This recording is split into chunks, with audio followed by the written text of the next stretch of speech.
નમસ્કાર, આપ સૌનું સ્વાગત છે કચ્છના સફેદ રણ એટલે કે ધોરડોમાં। અને આ સમયે અહીં રણોત્સવ પણ ચાલુ છે। આપણે જોઈ શકીએ છીએ કે સામાન્ય રીતે નવેમ્બર ડિસેમ્બરથી કરીને ફેબ્રુઆરી માર્ચ સુધી અહીં રણોત્સવ હોય છે। તો ચાલો મિત્રો જોઈએ કચ્છનું સફેદ રણ।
આપણે આવી પહોંચ્યા છીએ ધોરડોમાં અને જેમ એનું નામ છે સફેદ રણ, એ જ રીતે અહીં આપણે જોઈએ તો બધી જ બાજુ જાણે મીઠાથી છવાયેલું હોય રણ, એ રીતે મીઠું જોવા મળે છે। દેશ વિદેશના ઘણા જ પ્રવાસીઓ આ સમય દરમિયાન ધોરડોની મુલાકાત લે છે। ખરેખર કહી શકાય કે પ્રકૃતિનું એક અલગ જ સ્વરૂપ અહીં આપણે જોવા મળે છે। ખૂબ જ અદ્ભુત સૌંદર્ય છે અહીં।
અહીં ઊંટગાડીની સવારી ખૂબ જ પ્રખ્યાત છે। પ્રવાસીઓ ઊંટગાડીની સવારીનો આનંદ માણતા અહીં જોઈ શકાય છે।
पाँच मिनट में आ रहा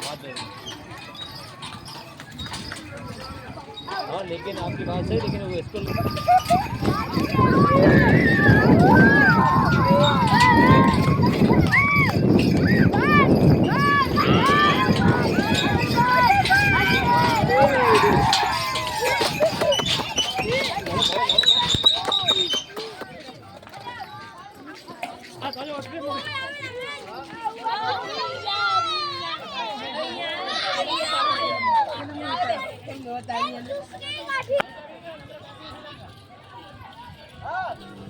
મિત્રો, કચ્છના આ સફેદ રણની મુલાકાત જો તમે ક્યારેય ન લીધી હોય તો અચૂકપણે એક વખત અહીં જરૂર આવજો અને સાથે જ વિડીયોને લાઇક કરવાનું અને ચેનલને સબસ્ક્રાઈબ કરવાનું ન ભૂલશો. ફરી નવા વિડીયોમાં મળીશું. Thank you.